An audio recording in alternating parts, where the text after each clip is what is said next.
Good evening.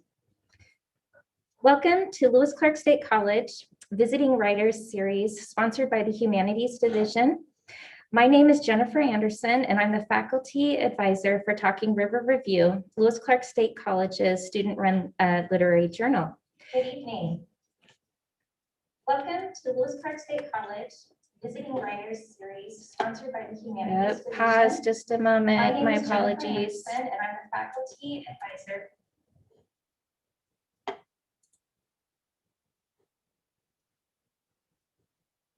There we go.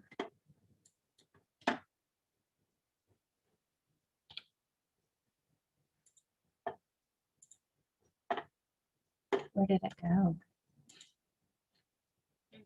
There I am. My apologies. Forgot to turn off the volume for YouTube. I turned it off on my computer, but I forgot. That's, I guess, the benefit of technology. Let me start again. I'm the faculty advisor for Talking River Review, Lewis Clark State College's student-run literary journal. And I'd like to thank the college for their support of this event, as well as my colleagues in the Humanities Division and the Rose Hill Estate. This is the first virtual visiting writer reading of the semester. And we've already had our first technical difficulty, but if we have any more technical difficulties, thank you in advance for your patience. Tonight, you will have the great pleasure of listening to Michael Wasson read his poetry. Two LCSC students, Tasha Carlson and Kaylani Smith, will introduce Michael. After the reading, there will be a Q&A, which I will moderate, so please send your questions via YouTube chat. And now, I will turn it over to Tasha.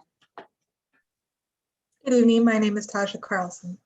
Michael Wasson is Nimipu from the Nez Perce Reservation in Lenoir, Idaho. He earned his BA from Lewis Clark State College and an MFA from Oregon State University.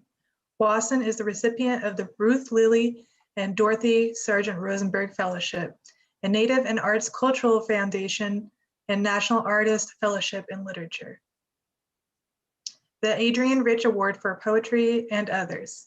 He currently lives in Japan and has published many works such as The American Ghosts. And now over to Kaylani Smith. Tatskala Oikolo, Inamunik Vas Kalani Smith. Good evening, everyone. My name is Kalani Smith. I'm honored to have the privilege to be introducing our guest speaker and poet, Michael Wasson. As we heard, he's living in Japan and had some of his poetry published, which is something that was cool for me to see because we both grew up in the same area, attended the same schools, and it was cool to see another Native thriving and doing what they love. But it was also very eye-opening because as a Native person, I seldomly see Native representation, and the fact that it's someone from my tribe, it just made it even better. So a couple of weeks ago, I had the opportunity to read his work titled The American Ghost. And I know he has many other publishings, but this was the only one that I could get my hands on. And let me tell you, he's an amazing poet. He has such a way with words that it's so beautiful that it moves you. In fact, I had to put down the book at one point because I was shedding a few tears because it was so powerful.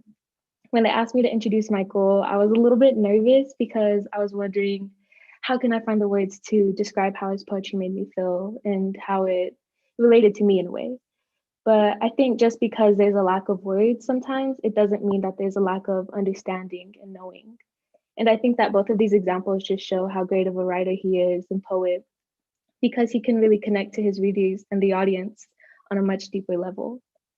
And I also loved how he incorporated Nez Perce words, phrasings, and stories into the poems, such as Kiao Kiao and The Ant in the Yellow Jacket, because not only is he adding his own life experience into the poems, but he adds the stories that as Nez Perce people, we pass down from generation to generation. These stories are a big part of our history and our culture, which is very rich and a powerful culture that we have. These stories in our history teach us life lessons and give us more insight as to who we are as a people group. And I think that it was amazing for him to share that part of our culture with his readers and the audience through his poems that were so eloquently well put. So without further ado, thank you. I present to you Michael Wasson.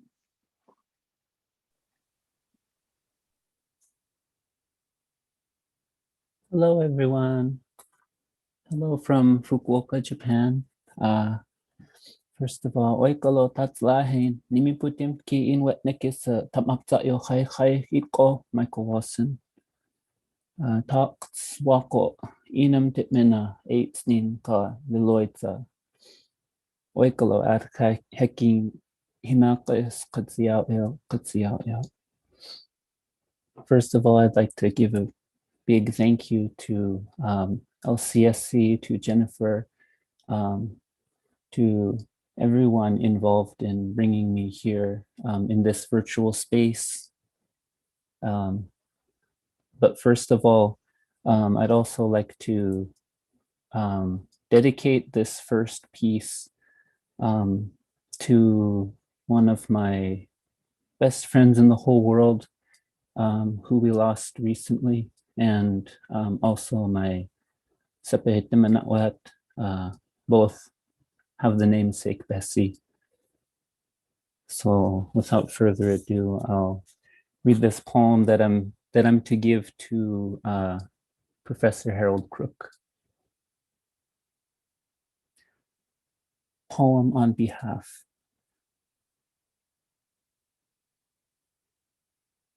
I no longer know where to begin. Yet here's the meadowlark, tired from another year of flight. Its field shredded in Idaho snowfall, as today lengthens toward the hunger of ghosts. Wow, not him. Are the last syllables caught in the back of my god-awful throat? Here is a life, our tiny American selves, I deem bright as latit. Oh, so tangled in our childhood of rivers of sky. The entire hillside blossoms our valley alive to crush us.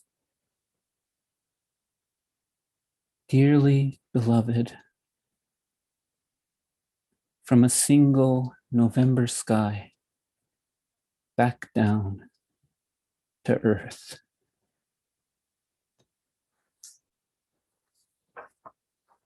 So during this past year, it's been really difficult to write, to find creative control, and to find that creative space again. But I think ever since 2019, I've entered a sort of newer space. It's been hard to find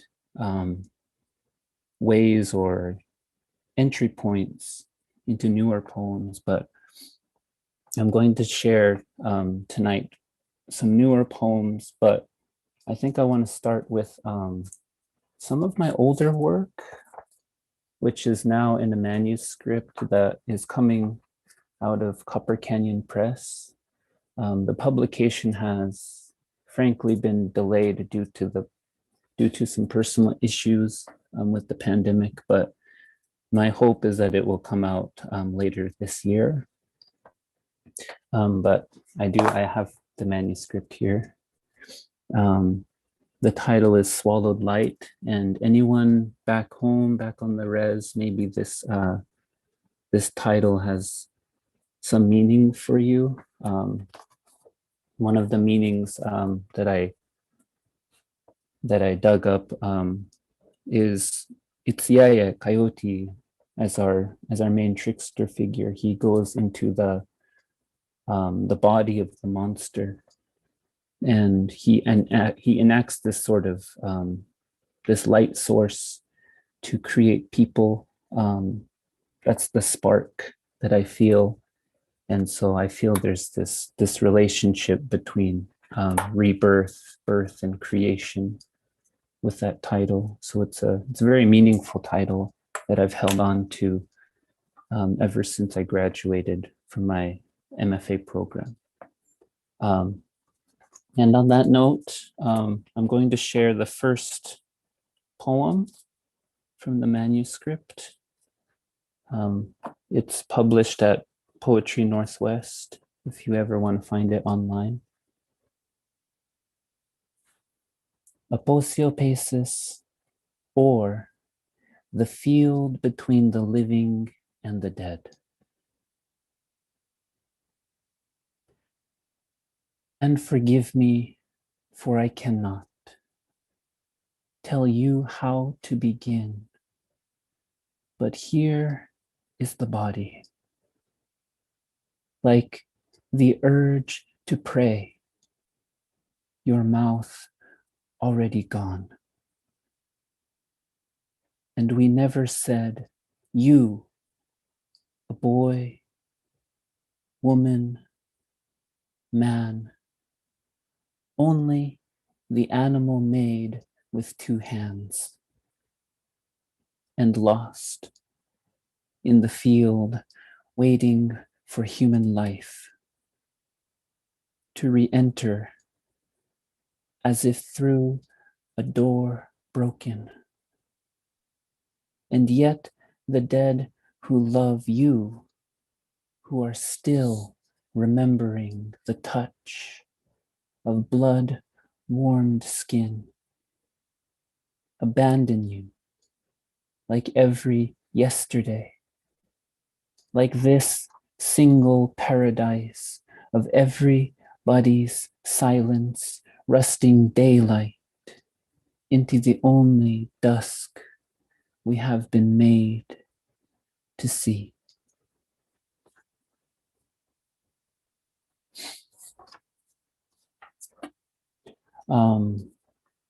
When I was at LCSC, one of the greatest relationships that I helped, I didn't really help it, but one of the relationships I built was with my professors, especially when I first came to LCSC as a freshman. I started Nimiputim't classes, and I started earlier when I was in high school, and I moved around a lot growing up, so I didn't have a super strong connection with the language when I was younger. Sometimes I heard it, sometimes in fragments, or I hear one of my aunties say something like, well, okay, like angry at us that we're not coming down to eat breakfast or something. But when I started at LCSC, one of my great joys was always going to my Nez Perce language classes. And I remember a meeting I had with Dr. Harold Crook, and he was telling me about all of these different stories and how they relate to, stories from the Bible or stories from other cultures. And one of the stories he shared with me was about Ezekiel and the Valley of the Dry Bones. And that story always stuck with me for a long time because my grandma, she was kind of like I don't know how to say, like a church hopper. She would go to different churches. She would go to different, places of worship. She was very open. My grandmother's name is Judy Gould. We lost her back in 2005, I believe. But I remember her also telling me about this story. And so for me, on a personal level, it became a story of resurrection, but also learning how to face a tragedy, especially one as traumatic as my family faced when my family was very, very, very young as a unit, especially my mom and my brother. So this is the second poem in the collection. Ezekiel 37:3.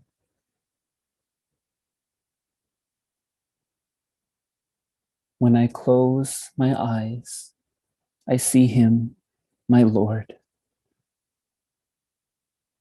Do you not remember me? I ask the half-buried bones in ochre dust and shedding their deadened histories. Yoch, yoch, yoch, they answer.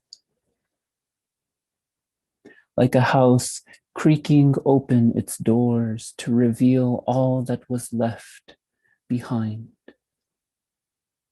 That day, what did I even know of a plea but his beloved body beginning to stir against itself? My Lord, here is one shadow, our rainless valley opening the earth as though the entrance to a gunshot wound. Here is where our graves echo a nation. And this nation is yours alone, my Lord. It always was. An oiled stroke of forest smears the hills days before the fire comes to take us back.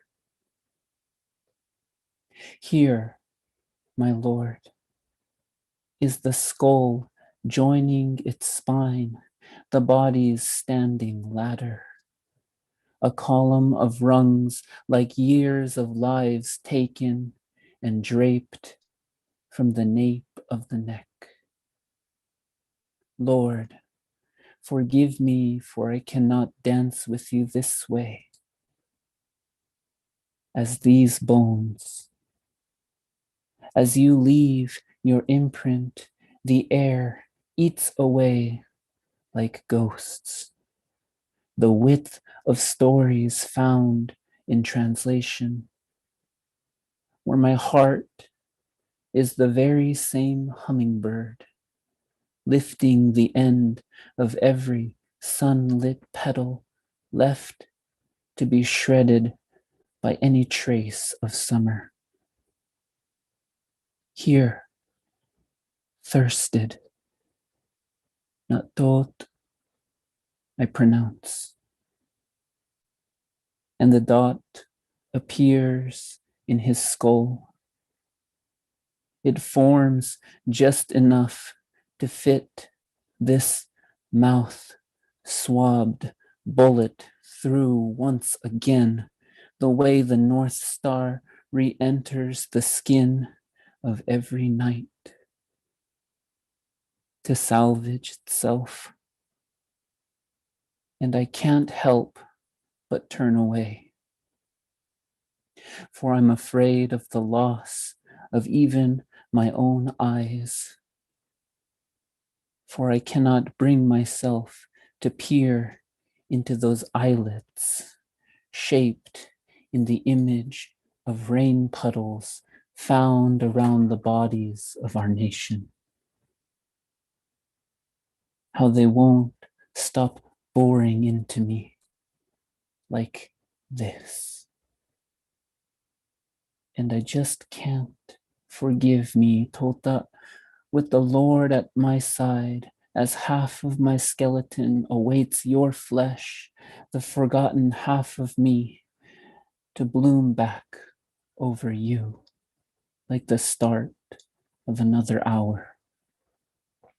Ticking, the sound of jawbones desperate to swallow the evening. Here, once, a field seared off tomorrow's atlases.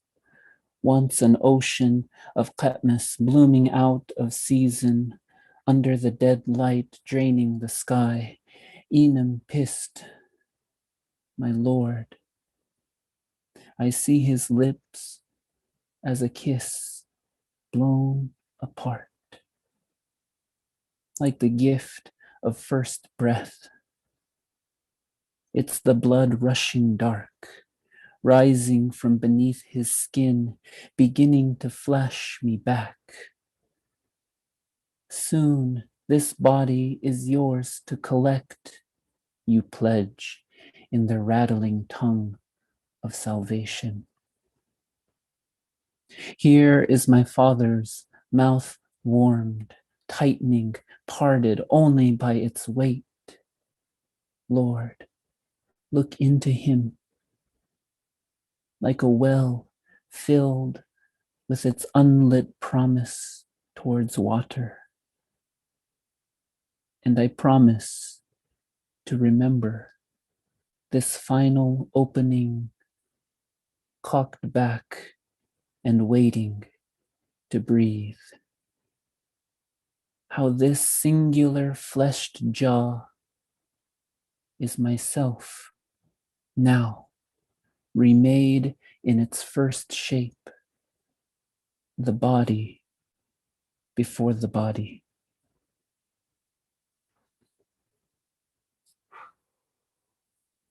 It's interesting to take time to return to these. A lot of these I wrote from 2015 through 2018. But yeah, it's interesting as a journey to see how our art sort of ramps up and falls. And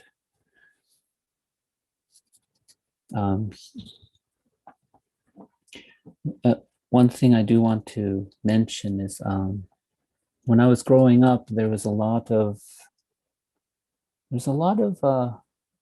sighting of the land as stories that we're to remember.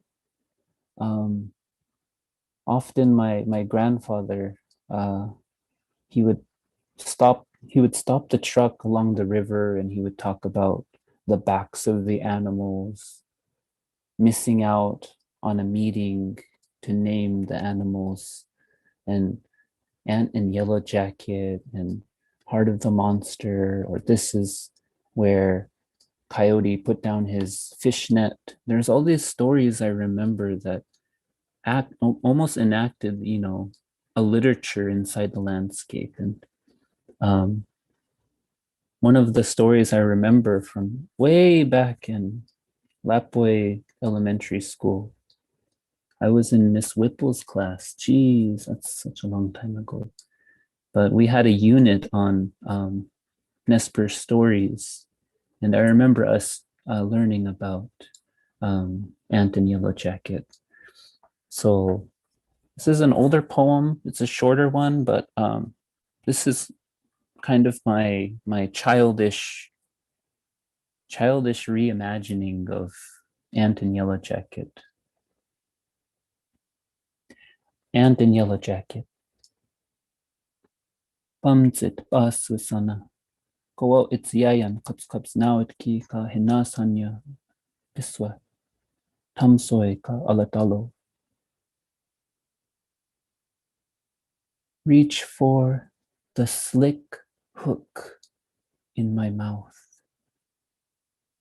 Bright hunger, a pulse between us.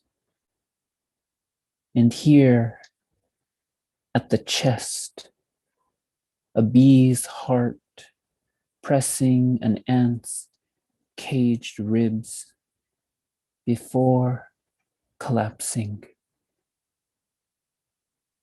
Who said the body would break quite like this? That the face could seal another's. Feel how alive your skin is, how these lips now lock yours. When does the breath finally vanish as both our bodies erupt into a single arch of basalt?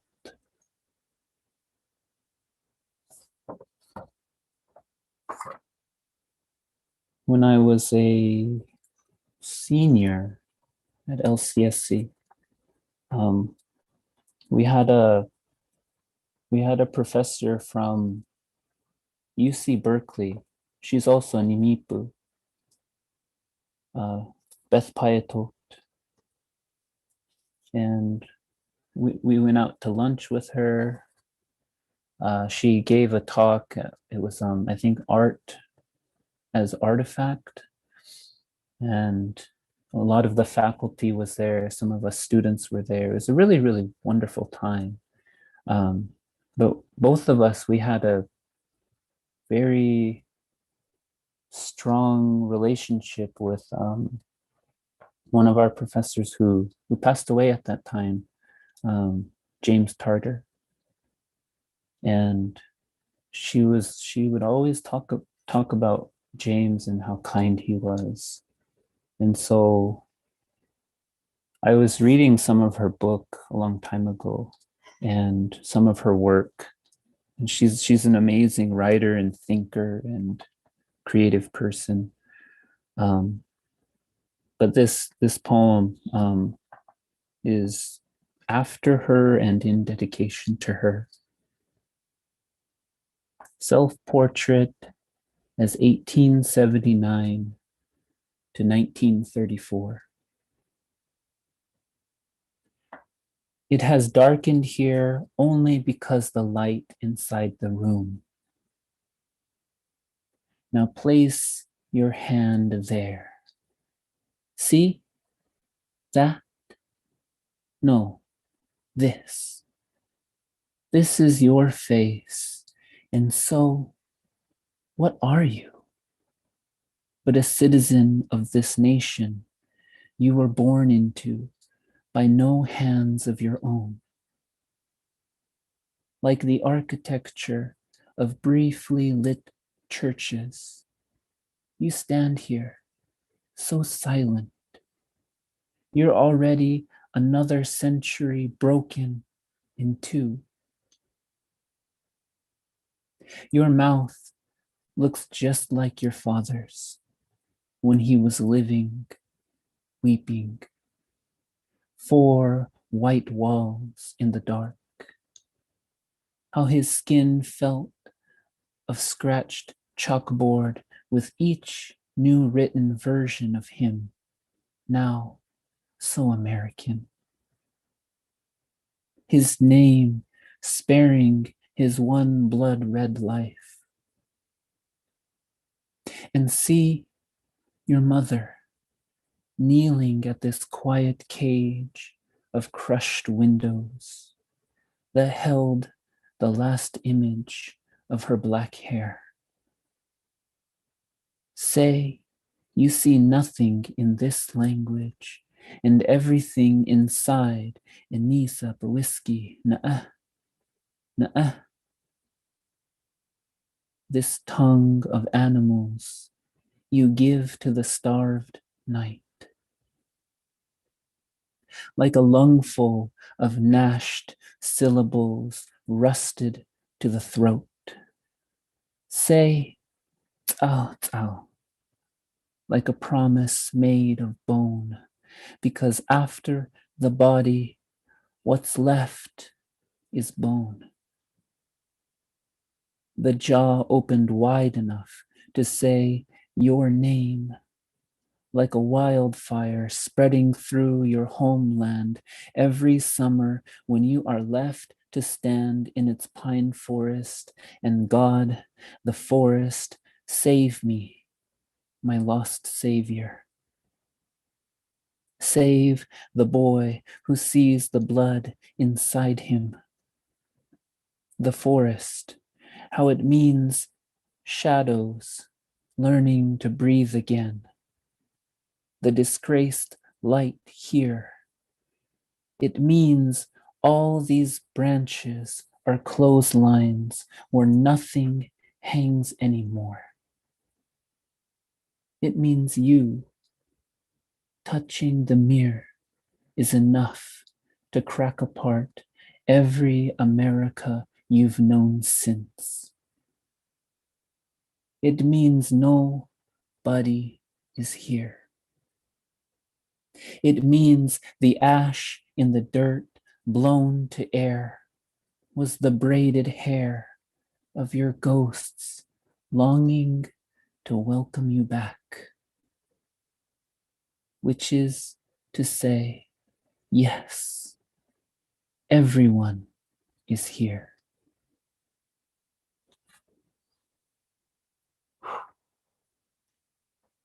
So a lot of this book manuscript deals with trying to remember people, or in this case, someone who vanished or took control to vanish themselves from the lives of other people.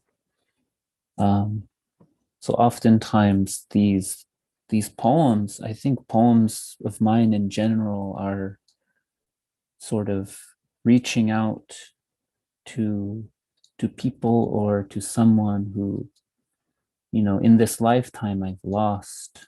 Oftentimes the you, the second person, sort of feels interchangeable between a higher divinity, between, you know, between the self, between the person that my family has lost, between another person that my family has lost.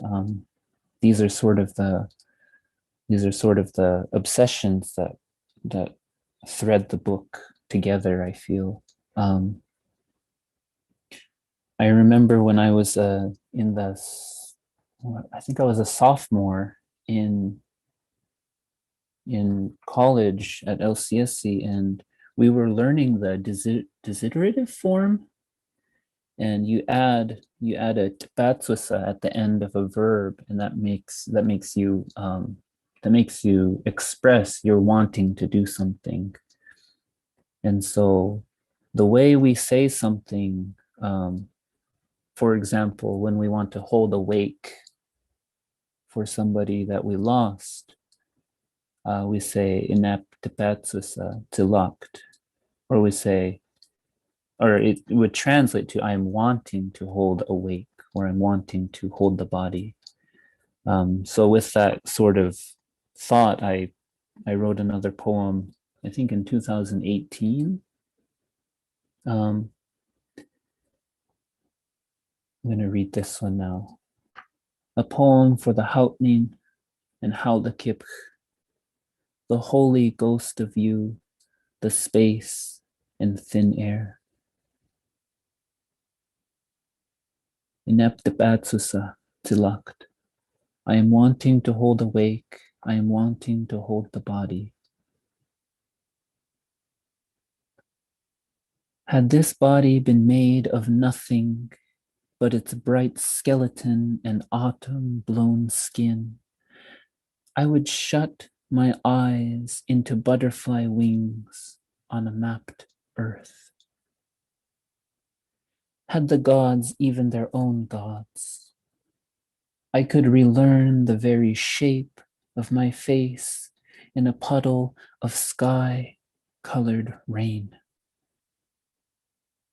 Extinction is to the hands, as the lips are the first gesture the tongue carves into the slick mouth just before prayer.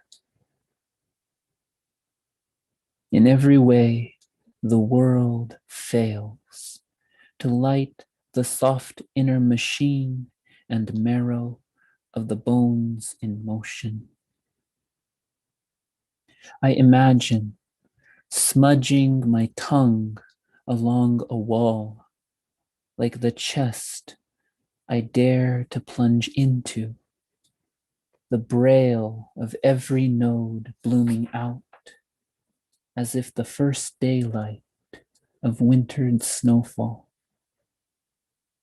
This night, like any fleshed boy, I dream of a lyre strung with the torn hair of Himine, and in place of my dried mouth, there it is. Whispers in the blue-black dark, After alalal, alalal. Reach out towards my tongue, towards my teeth, to strum this wilting instrument.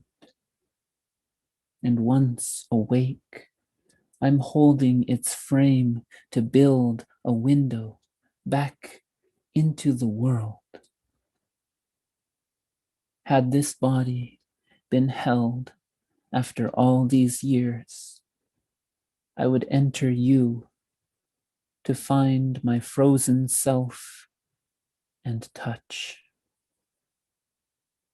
Like the gutted animal we take in offering and live. So I think I just have a few more poems I'd like to share. When I was living in Kagoshima, which is the southern section of the Kyushu island here in Japan, I lived out on this small island called Koshikijima. I lived there for about 4 years, and there were no other English speakers there, so I had to learn Japanese through a lot of mistakes, through just struggling day to day. But in my house, there I had a kotatsu. It's like a low set table with kind of like a blanket underneath. And always, every day, I would face this wall, this like white wall. And some days I imagined it like as kind of like a wall of snow. Some days I imagined it kind of like a layout of ribs, like there was some sort of kind of breaking into that I was trying to do. And that was my mode of mantra, as I would sit down to write. But this is also in my little chapbook through Yes Yes Books, This American Ghost. On the Aggrieved. There's a white wall, and just beyond is another. A soft voice says just behind me. Every friend you've ever had will pass through here. The kitchen is a mess. Isn't it your turn to wash the dishes again? Go make kindling for this wall. The hatchet's there. Warm up this house because it's winter again, and skin is another word for forgetting your blood is in motion. Check the closet where your brother is held 4 inches above the carpet. Take his large hands to clean the ash in the fire stove. Check the dresser for the pistol your mother gave your nephew. Search the pillows for any resin left of every dream here whittled down by another beginning tonight. We call that dusk. So get naked and turn off the light you've left on for 25 years. Silly boy. Look in the mirror. When you hold his left-handed knife to the thick vein in your neck, do you hear the wall say, steady yourself? Or is it himpa'ayin yutaya? Because it's better to shoot yourself in the mouth. To hear a name call back to you through a silence made from a body half yours. Take the buck knife, and finally cut into the paint. Part what you can until it's nothing but you and every broken open body standing together in the room. Put your hand through the hole you made. Reach out to the unspoken rainfall, cooling your wrecked hands. Say to it that there's a white wall. Say you broke past the bones and into the heart.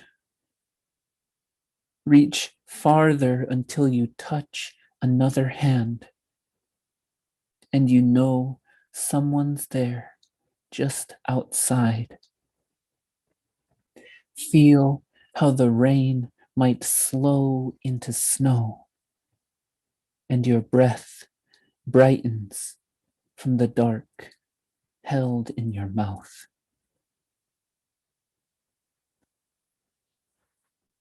So that poem, On the Aggrieved, was sort of an amalgamation of the house I was living in alone on the island, along with my childhood home up on Amos Bench. Oftentimes when I have the image of a house, it sort of returns to my childhood home growing up in Lenore, Idaho. So there's a lot of charged imagery and history when I make mention of words like that, like house and wall and stuff. I'm gonna read, let's see, how much time do we have left? I'm gonna read one more poem. This is a newer poem. It was published in Poetry Magazine in late 2019. And this is a poem that I sort of dedicate to anyone out there who's struggling, who's going through some rough times. And, you know, sometimes it's a prayer answered to be living in your body, and to be having your history, to be who you are. And so this is a poem. This is one of the, actually, it's been a while, but you know, it's one of the most recent poems that I wrote, that I felt, you know, that it held its own weight. I also read this in Chicago in 2019. So it's good to return to this, especially now, after and during, while going through what we're all going through.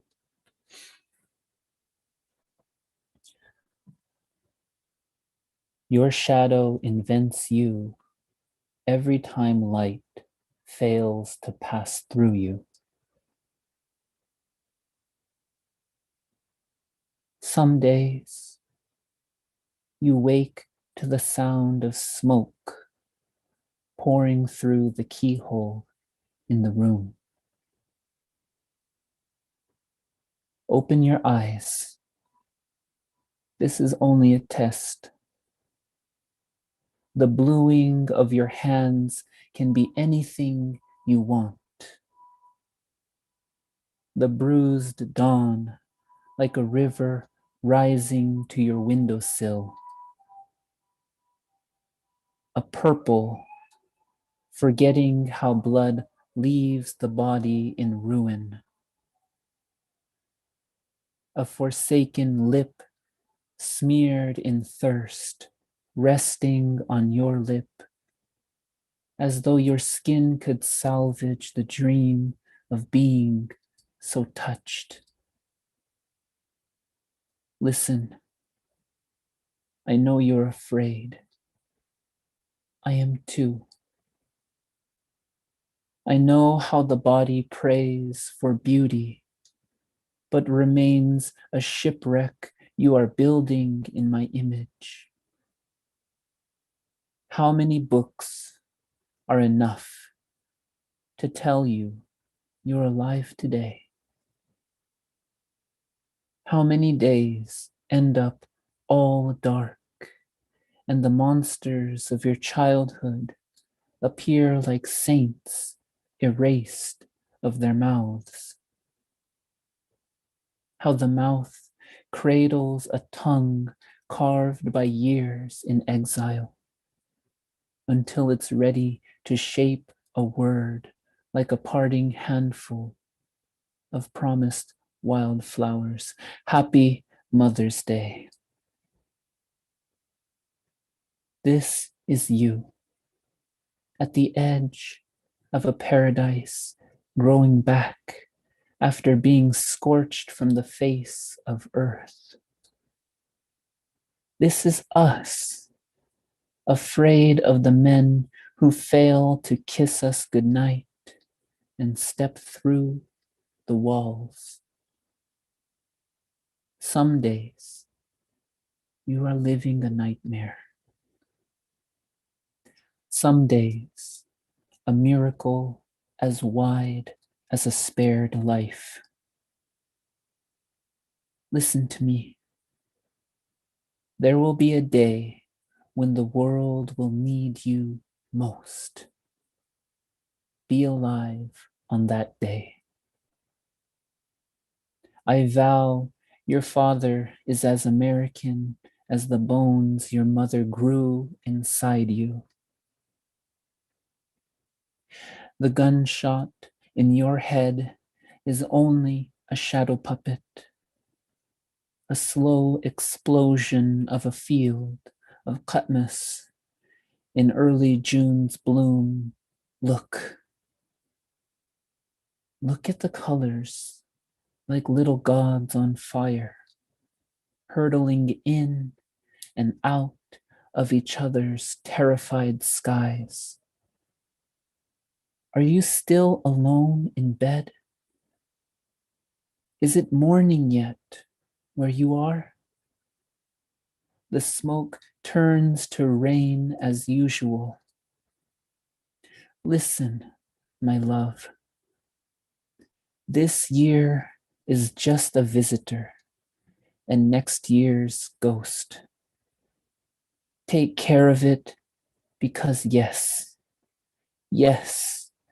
you do deserve flowers for once in your life. You will be the only one left. So hold my hand and call me tomorrow. We are all here. It's okay. It's okay to be this afraid. I am you. Can you feel that? Yes. That is the whole world outside, moving without us. But listen to me. Listen. Here's the light, an arm's length away. The ceiling reforming above you, like another heaven after its own self-destruction. Here's my body and you stretching lifelong toward every hole in the house, left as warm as a father running from horizon to horizon. Don't be afraid. Touch me here, where some days it hurts. Get up, get dressed, open the door. Thank you.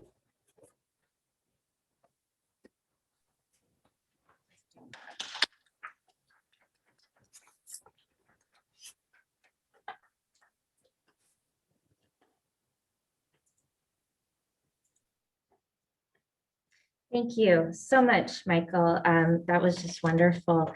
It appears that the YouTube chat feature may be down right now. So I'm going to put up my email here in Zoom chat. And if people want to, who are out watching on YouTube, they want to email me, I have my laptop open and I can field some questions that way.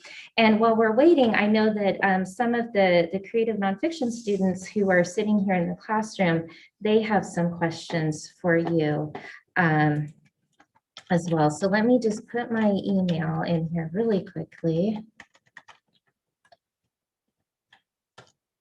Okay, so I think folks at home can see, oh, I don't know if they can see that. I think that will show up here in just a moment. So I'm going to ask creative nonfiction students, who has a question for Michael? I do. Should I just Yeah, ask from here? Michael, can you hear Jacob in the background there? Okay, yeah, just shout it out, Jacob. So I was wondering if you could speak to any moments of self-doubt you've had as a writer and how you've overcame that. Oh, that's a really, really, really good question. One of the things we as writers, as creators, as artists, is the constant force of self-doubt. And it comes in waves. It happens. You're almost never over it, I feel, especially from a personal point of view. I barely got into my MFA program. I was waitlisted. I had a lot of self-doubt there. I often felt like I was not the smartest one in class, not the most creative one in class. Like I always constantly felt these moments of, not being good enough. And it comes with creating. I mean, a lot of us, we struggle with the imposter phenomenon, or imposter syndrome, as it's called by a lot of people. But the ways to get through it, I think, is to just work through what your art is speaking, what your art is doing for you. I'm a big believer in everyone having their own story, having their own, medium of expression. And some days a work or a poem or an essay or a piece of fiction or a chapter, it doesn't feel like something that you really did. And so it's almost like you're lurching towards those moments of saying, like, yes, there are moments where I am, of course I'm good enough. Of course, this is who I am. But also back to those moments of self-doubt, those moments of not feeling good enough. I also do believe in humility, to understand that every time you approach the page, every time you approach, wanting to create something, it's important to keep in mind the beginner's mind. It's something that I've kind of learned a lot here, living in Asia, living in Japan, is the Buddhist idea of every time you wake up, you are kind of in a miniature form of being reborn. And I believe that's applicable to how we write, to how we make art, is to remind yourself that when you are in self-doubt, that you're a beginner again, you're starting again, from a blank page. That's been really helpful for me, I think. Thank you for that question. Thank you, Michael. I have a couple of questions coming in over email, so I'll go to those really quickly.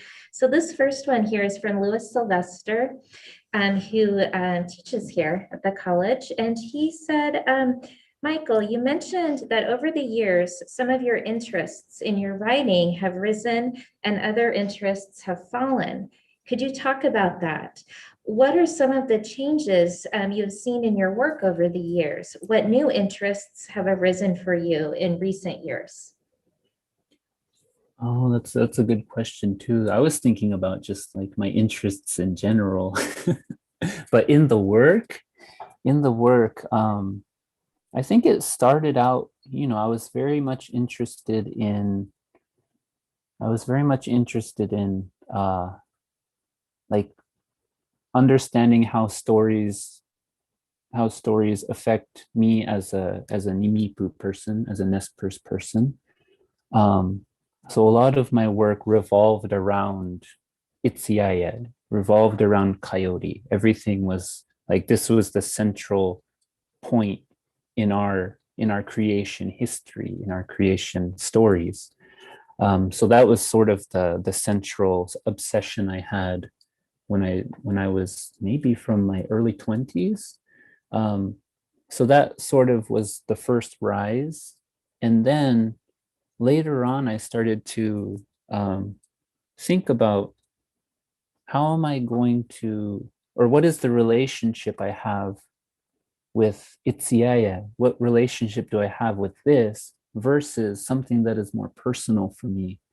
And I started reading more. I started reading more poets. I started reading more novels, and I started reading more nonfiction in graduate school. And I had a workshop that was about obsessions. It was a poetry workshop by my thesis mentor and dear friend Jen Richter.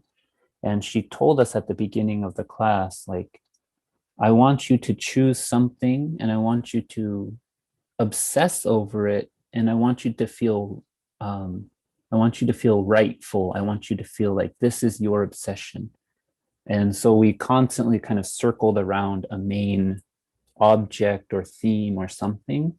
And my next rise was working through a traumatic experience that especially my mother went through when she was younger. And so that became another obsession that happened. And then later on it started to turn towards like colonialism and the constant, the idea of being inside an indigenous body. You're sort of occupying two spaces, and one is like you have to know English, you have to know all of the history, you have to know politics, you have to know all of the names around you of the landscape in English. And then there's also the responsibility of like knowing your language, of learning how to dance, or to learn how to fish, or to know the stories, or there's all sorts of these like sort of responsibilities that you have that you don't really notice until you start to think about it. And so those sort of obsessions kind of rise and fall. And sometimes in a single poem, they all kind of, they sort of explode together. So yeah, it's interesting to think about it. Thank you, Lewis. I remember Lewis from LCSC. He substituted for our contemporary literature class after we lost our dear professor Jim Tarter. So nice to hear your words. Thank you. And this next question is from Harold Crick. And he wants to know how the Japanese language has contributed to your poetry. Nihongo, that's true. So in my daily life, I often speak Japanese more than I speak English. And it's not because I'm like fully like fluent or I'm like really good at it. It's just the situations I put myself in, that I choose to put myself in, are often, mostly in Japanese. But thinking about how Japanese and its language has affected my writing, it hasn't very much, actually, but the script, the the written language. It's really, really difficult to learn if you're not a native speaker, because there's a lot of memorization and a lot of the small kind of meanings kind of amalgamate to create one meaning. But using that as sort of as a creative way to rethink about my writing has been very, very helpful. Some ways that I sort of think about is the idea that poetry, if you say poetry in Japanese, it's shi, and shi has a two combination. It has two pieces to create, and one side is word, like you'd say you or kotoba or something like that's word or to say, and then the other section, the other side is temple. And so every time you are writing, every time you are entering a space in which poetry is enacted, is sort of this sort of worship of the word, of language. It's language as temple. And so Japanese has had a little bit of help here and there, but I don't know, Japanese is sort of kind of just how I live my daily life here. But yeah, that's a really good question to think about. Maybe there's some stuff that has affected me. I just can't think of it right now. Thank you, Harold. This question is kind of a follow-up to that one. This is from Kimberly Tolson, and she wants to know how has living in another country influenced or affected your writing? So more just about living versus just say the language.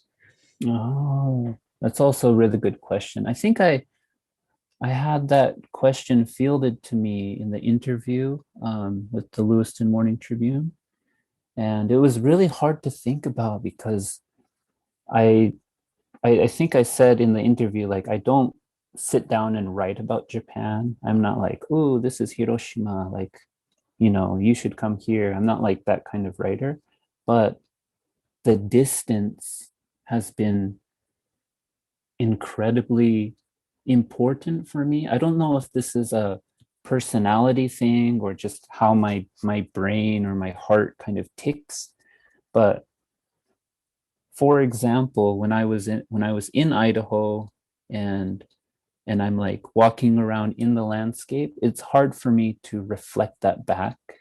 It's hard for me to like sit down and write and think and be kind of in it.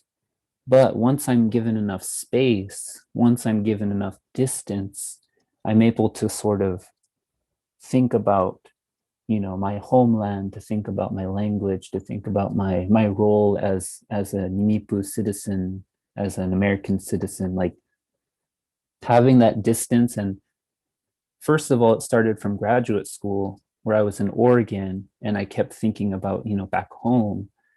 And then I decided to move to Japan. And then I started thinking about like, what does it mean to be nationed, if I may verbalize that, to be nationed, as an American citizen, but living outside of Japan or living outside of America. It started to feel like I had, I had a lot of distance to just think about and read about history and to rethink how my writing, can grow or where it can go, So having the distance was really, really, really interesting and fascinating, frankly. So yeah, living in a different country does grant you sort of this distance to reflect on everything. Yeah, that's a really good question too. Thank you. And we have another question from a psychology student at the college, Eric Dawson, and he wants to say thank you for sharing your work with us. He says, I could really feel your connection to each and every poem. What was one of your favorite stories that your grandfather shared with you? Oh, beautiful question. Thank you, Eric. One of my favorite stories that my grandfather shared with me was actually Which one do we want to say? I think the one that sticks out to me most is the story about the meeting. Like when you're traveling, I'm trying to think about what direction it is in, but as you're leaving Lewiston and you're going towards the reservation, and you pass Potlatch, you pass that like stinky section, and you're kind of like, oh, there's Potlatch. And then like you're going alongside the river, and like around the casino area, you look across the river and you see these boulders. There's all these like boulders peppered alongside the hillside. And my grandpa, when I was a kid, he would sometimes stop and talk about it, and I would kind of be like, wow, that's interesting, thanks. And then when I was like 16 or 17, he pulled alongside the road again, and he told me about the story. And I remembered the story for a storytelling convention that we went to.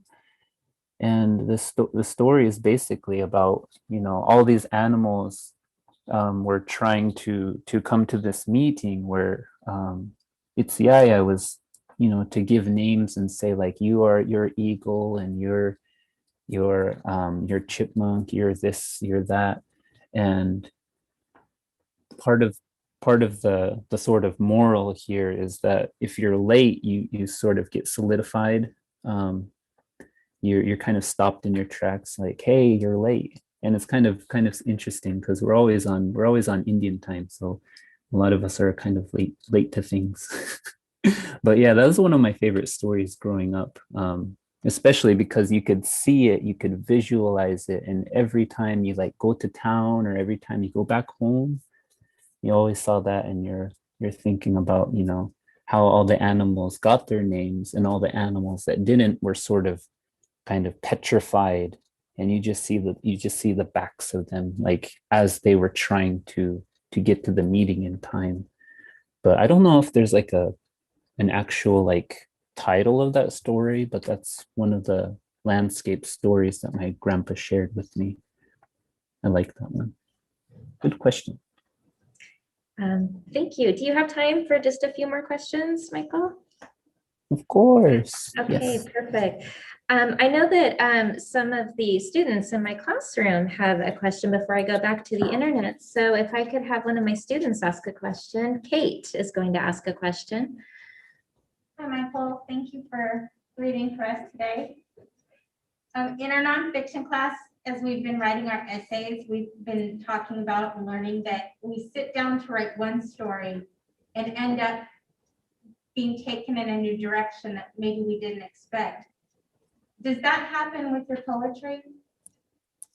Oh, that's wonderful to think about, because actually, I think it was Alexander Chi. He's a novelist.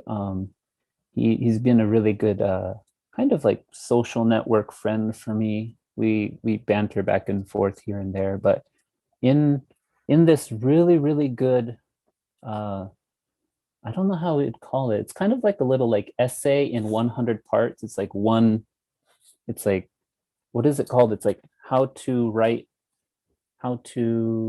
is it called? It's like how to write a novel or something like that in like 100 little snippets. So it's like 100 sentences, and it's like one sentence. And during that little thing, I think it's online at the Yale Review, but anyways, in it he says like the novel that is started with goals in mind is not the novel that it's going to become, or something. Like it had that kind of feel. And so this idea that when you sit down to write a story, or you sit down to write an essay, one of the most magical things that happens is that it turns into something totally different. And yes, it happens in poetry all the time. I actually, like, when I was in graduate school, I wrote a thesis that was going in a direction that I had planned, and it started to feel stilted. It started to feel not correct. And then one of the poems in it started to push me in a different direction. And so the final product that I defended, that my thesis committee all kind of, they said, yes, this is it. It became it was totally different. And so I do believe that in poetry, you approach the page, with that beginner's mind. You approach the page with this idea that if you come, with a line in mind, it's better to just leave it all to discovery. But yeah, that's really, really, really wonderful thing to realize about your work, is that you'll always find new directions, and it's often very satisfying what happens at the end. Thank you. Is there another question from the creative nonfiction students? Yeah, Eric. Hi, Michael. Thank you for taking time out of your day to speak with all of us. I'm wondering, do you already know the poetic form you'll use before writing a poem, or is it something that takes shape as you put ideas to paper? No. Oh, that's a good question. I often don't know what it's going to happen. I usually don't know what's going to happen with the poem. Often, this is something that I talked. I think I had a very similar question for Kevin Gooden, who used to teach at LCSC. He was my poetry professor. When I was younger, I think I was 20 or 21, and I asked a very similar question, and he said that the poem will sort of feel right. It will take its own form based around, like what its content is, or like what its heart is, or like what I don't know. It's like, it's mysterious, because sometimes the way a poem breathes will feel much more like, oh, this should be in couplets. There should be 2 lines and then a breather. And sometimes it's like very scattered. But for me, often when I approach the page, I don't know what's going to happen with the form, because I don't want to force the poem to be something that it's not. And it's hard to understand exactly what it wants, right? So sometimes it happens in phases. You'll be in a phase where it's always couplets, and you're just like, why am I always writing in couplets? I remember for like a year and a half, everything was scattered, because I felt like, I don't know, like the writing I was doing just felt sporadic. As I was learning how to, use the line break. But yeah, that's really hard it's hard to know what your writing is going to do to you if you try to do something back to it. Yeah, that relationship is challenging. But yeah, I usually don't approach the page knowing I'm going to do this form, because it makes it makes it harder, I think.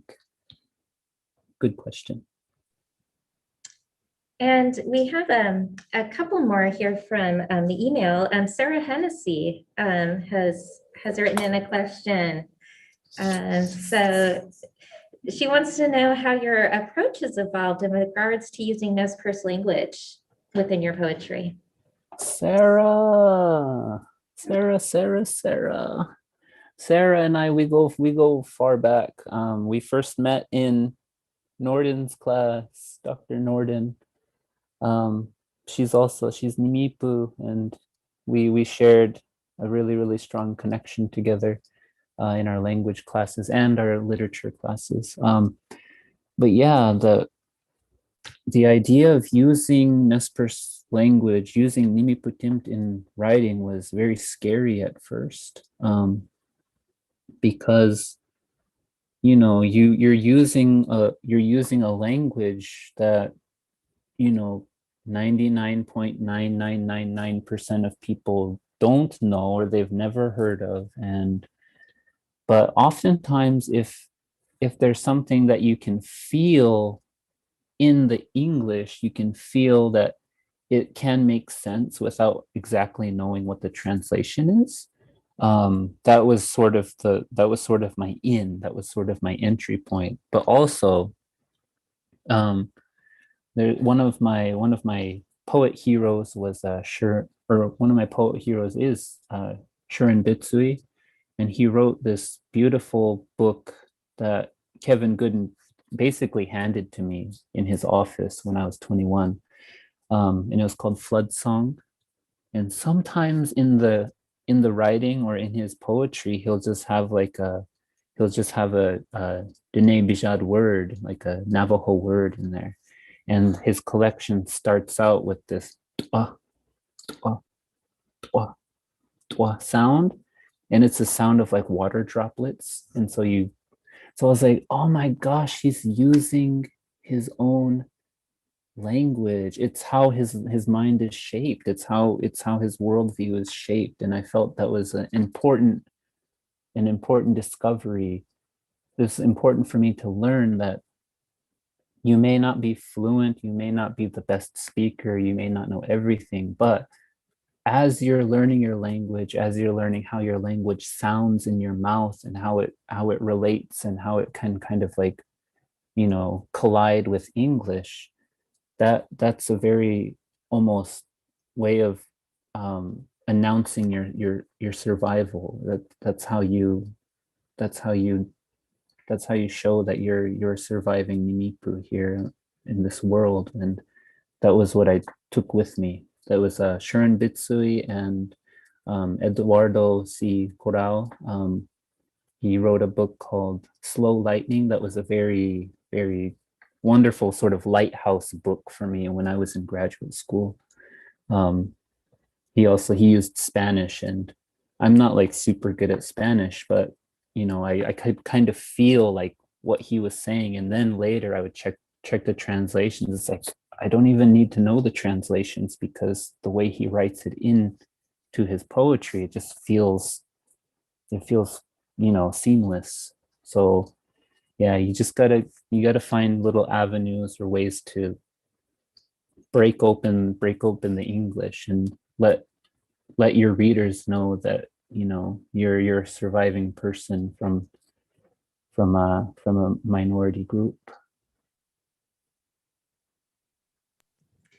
And this next question is from Marlo Daly Giuliano.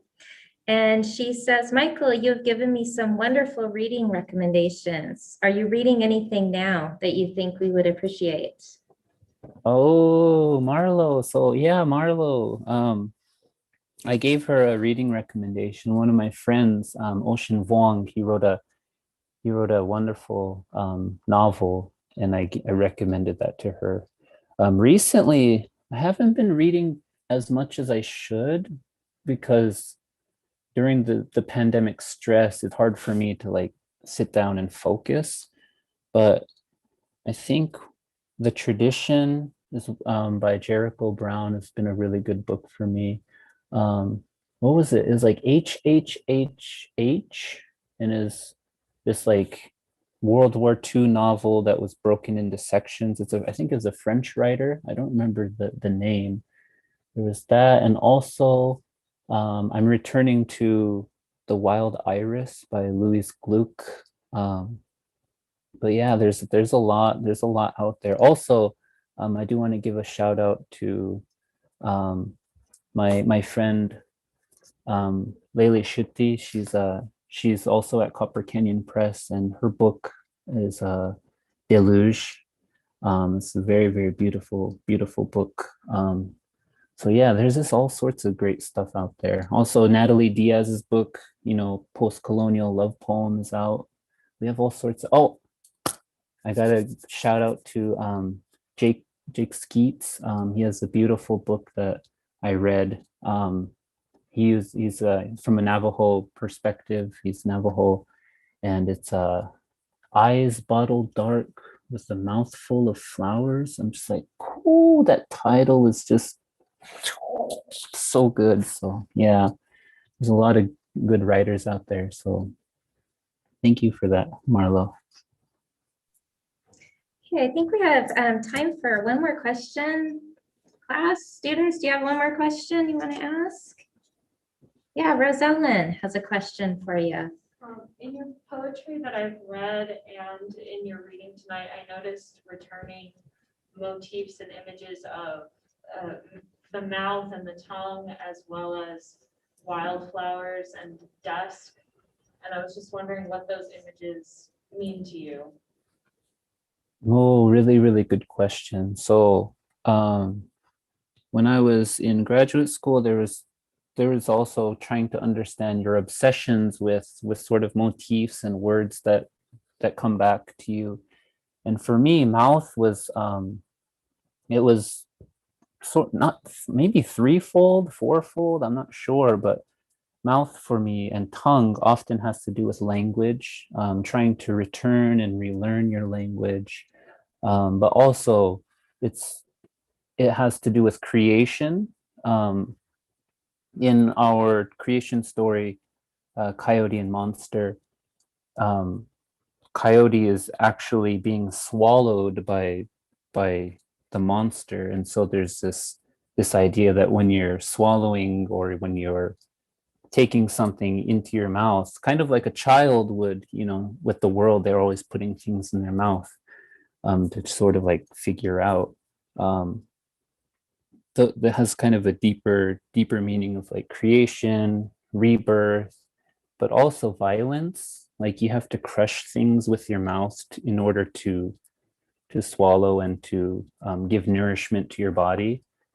And the other thing is one of the personal sort of traumatic events that I mentioned before was we had to deal with a suicide.